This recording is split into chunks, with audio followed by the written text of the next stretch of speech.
From Wish TV and the All Indiana Podcast Network, this is the News 8 Daily 8 Podcast with Wish TV's Kylie Conway. A Wish TV News 8 update. Hi, I'm Kylie Conway, and this is your News 8 Daily 8 for Tuesday, May 23rd. Another gorgeous day in store for us here in the Indianapolis area. Clear skies, quiet conditions, and very warm. Lots of sunshine with highs in the mid-80s. As far as tonight, we're going to stay clear and mild with lows around 70 degrees. State police say a trooper is not injured and a suspect is in critical condition after a police shooting at an Indianapolis gas station.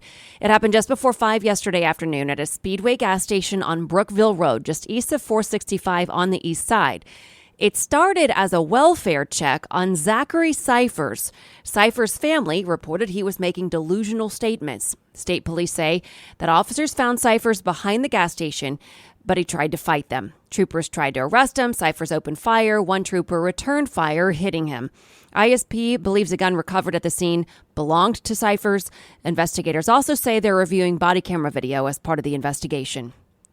And today, a court appearance for a man accused of murdering a Central Indiana police officer. Investigators say Carl Boards II shot Elwood's Noah Chanovez to death during a traffic stop last July in Madison County. Boards faces one count of murder and other charges for resisting arrest and having a gun as a serious violent felon. He's due in court at 10 this morning. Also today, opening statements in a high-profile Indianapolis murder case. Prosecutors say Marcus Anderson shot Chris Beatty to death when Beatty tried to stop a robbery during the 2020 downtown riots. Beatty was well known in the area and was a former football player at IU. Two others also faced charges in Beatty's death. Opening statements start at 8:45 this morning. IT-Mate is following two major developments in the child pornography case against Kegan Kline. First, Kline is explaining why he may try to withdraw his guilty plea in an exclusive interview from jail. News 8's Phil Sanchez reports. I'm about to take a 20-year sentence. I want to see every paperwork, everything that's ever been said, you know? Just days after Kegan Kline's sentencing for 25 charges related to child porn was abruptly stopped, he's now telling at least part of the reason why. In an exclusive jailhouse interview, Kline tells our partners at the Murder Sheet podcast his attorney never showed him some of the evidence against him. Kline believes that evidence points to someone else using a social media profile to get sexually explicit pictures and videos of underage girls. He says it was likely his own father. If you've seen transcripts from my interview, I think it was 2020 with the state police, I mean, if you read that, you can see that they know someone else was involved. You know what I mean? They say to me they know it for a fact, 100%. I mean, I have. And what's crazy about that is Wednesday morning, I got paperwork that I've never seen. I've never seen that transcript, ever. Kline did admit in that interview that he's guilty of 7 of the charges, that he was lonely, chatting with people online, and it spiraled out of control. I don't think anything I did was okay. And like I told him, I'm not guilty of all those charges, but I am guilty of stuff. You know, I did talk to underage girls. I'm not saying I never did. And I told him about 100 times, you know, but I mean, some of the stuff I've seen in some of those images, it's like, man, it's crazy. And then like the state police at the state police post when I was getting interviewed, they told me some stuff and I'm like, come on, man, I would never do stuff like that. It's just sickening. State police also say Kline's Anthony Schott's social media profile had contact with Libby German in the 24 hours before she and Abby Williams were murdered in Delphi in February of 2017. Kegan Kline has never publicly been named a suspect in that case. He did reveal that he met with prosecutors handling the case against Richard Allen, who faces 2 counts of murder in the Delphi case. He said he doesn't know Allen. No. No. People said that he worked in Peru or lived in Peru around whatever year. I can't remember, but someone on some podcast was saying, oh, well, he lived right down the road from him in 2004. Like, dude, I was 9 or 10 years old. Why would I know a grown man? You know? Again, that was Phil Sanchez reporting. You can listen to the full interview with Kegan Kline on wishtv.com right now. Just look for this story in the As Seen on Wish TV section of our website. Also from IT-Mate, Kline's attorney is asking to be removed from the case. Our IT-Mate confirmed Andrew Akey filed a motion on Friday to withdraw as Kline's counsel, less than 24 hours after the pair were in court. The filing does not explain why Akey wants to withdraw. Kline's due back in court June 1st. His sentencing is scheduled for July 27th. However, a change in legal counsel could delay those dates. Perry Township schools have a new way to keep weapons out of school buildings. The district's board approved a new weapons detection system yesterday. Officials say students will be able to walk through without stopping. Staff will only pull students aside if they need an additional check. The $1.5 million system will be installed at Perry Meridian and Southport High Schools. School officials say they hope to have the system online by mid-September. And this Sunday's Indy 500 will not feature Dreyer and Reinbold racing driver Stefan Wilson. Wilson was involved in a Turn 1 crash with fellow driver Catherine Legg during yesterday's practice. He was taken away on a stretcher. According to his team, Wilson suffered a fractured vertebrae and will not be allowed to compete. He'd qualified for 25th in Sunday's race. And our driver analyst seems even-keeled about his crushing Sunday disappointment. Bumped out of the 500 by a teammate as time expired. Graham Rahal tells us everything happens for a reason. He said on social media yesterday that he's heartbroken, but thankful for the opportunity to compete every year. Sports director Anthony Calhoun talked to him. Rahal made it clear he holds no ill will toward Jack Harvey. If Jack was going to beat me, he was going to beat me. I mean, it's fair and square for all of us in every car. I know everybody would just automatically assume that, Graham gets the best stuff. He's going to get the nod. The reality of the situation is all of us are in great cars. All of us have great sponsors.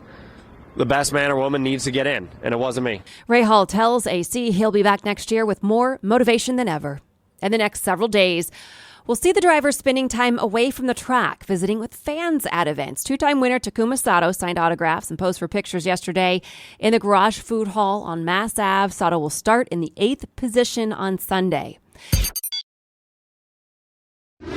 President Biden and House Speaker Kevin McCarthy are again calling their new talks productive, but there's no sign yet of a deal on the debt limit. The pair met Monday and promised negotiators would stay on the task into the night. A June 1st deadline looms to raise the country's borrowing limit or risk default on its debts. If no deal gets done in the next 10 days, the Treasury Secretary warns millions of people will feel immediate effects with retirement and veterans benefits put on hold. Economists also warn it would move the country toward recession and could lead to large layoffs. Another Republican joins the race for president. Senator Tim Scott of South Carolina officially launched his bid for the White House yesterday. Scott won re-election by 20 points in November and says he has more money to start his presidential campaign than any candidate in history. He joins an already crowded field of candidates seeking the nomination, including former President Donald Trump, former United Nations Ambassador Nikki Haley, and former Arkansas Governor Asa Hutchinson. Federal prosecutors are issuing a subpoena to the Trump Organization regarding its business deals in foreign countries. That's according to the New York Times. It reports investigators are seeking information about deals in China, France, Turkey, Saudi Arabia, Kuwait, the UAE, and Oman from when former President Donald Trump was in office. At the time, the Trump Organization claimed it wouldn't strike new business deals with foreign countries while Trump was in office. The Trump Organization has not commented on the subpoena. The former advice columnist who won a $5 million sexual abuse and defamation suit against Trump is asking for more money. Attorneys for E. Jean Carroll filed the amendment to a second lawsuit against Trump in federal court yesterday. The lawsuit accuses Trump of doubling down on derogatory remarks about Carroll after the verdict. It asks for another $10 million. A judge has entered not guilty pleas for the man accused of stabbing 4 University of Idaho students to death.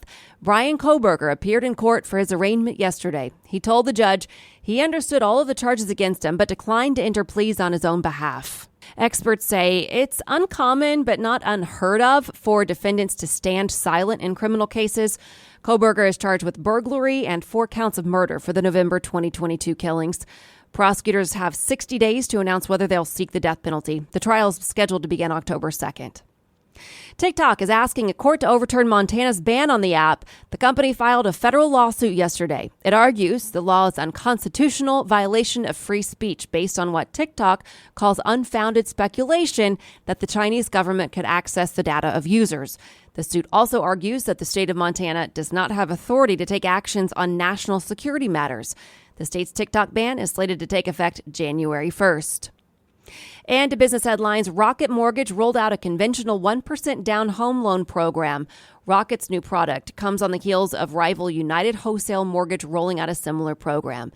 Dubbed One Plus, a buyer using the program who's purchasing a single-family home and whose income is equal to or less than 80% of their area median income. Beef and chicken prices are lower in price this Memorial Day than last year. That's according to AG department data. Also, Sam's Club is offering $15 off a membership to the wholesale club for Memorial Day. Aspira Women's Health has found a way to diagnose definitively endometriosis. CEO Nicole Sanford says it can cause severe pain and impact fertility. The opportunity for us is significant. When you think about the number of women who currently may have endometriosis, that's an immediate need for a diagnostic tool to help them understand if the source of their pain is endometriosis. With a definite diagnosis, that makes it easier for patients to get insurance to cover the expensive medicine to treat endometriosis. Walmart is partnering with veterinary telehealth provider PAWP to offer Walmart Plus subscribers free access to virtual veterinarians for a year, beginning today. The company looks to better compete with Amazon and hold on to higher income customers by making its subscription service more valuable. Some veterinarians say pet telehealth could be risky for animals, while others say it helps bridge the access to care amid a nationwide vet shortage. Beer remains a big business in Indiana, even as consumers dabble with canned cocktails and hard seltzer. The malt beverage industry contributed $6.2 billion in economic output to Indiana in 2022. That's according to a report from the Beer Institute. Also, the industry directly and indirectly supports 35,000 jobs in the state. This has been your News 8 Daily 8 for Wish TV. I'm Kylie Conway, online at wishtv.com, and like us on Facebook when you search Wish TV. This is the News 8 Daily 8 podcast with Wish TV's Kylie Conway. A Wish TV News 8 update on demand. For even more, on demand and on the go. Connect with Wish TV on Facebook at wishtv.com and on the free Wish TV mobile app. Thank you for listening. And be sure to like, subscribe, and follow this podcast for updates every weekday morning on the All Indiana Podcast Network and wherever you get your podcast.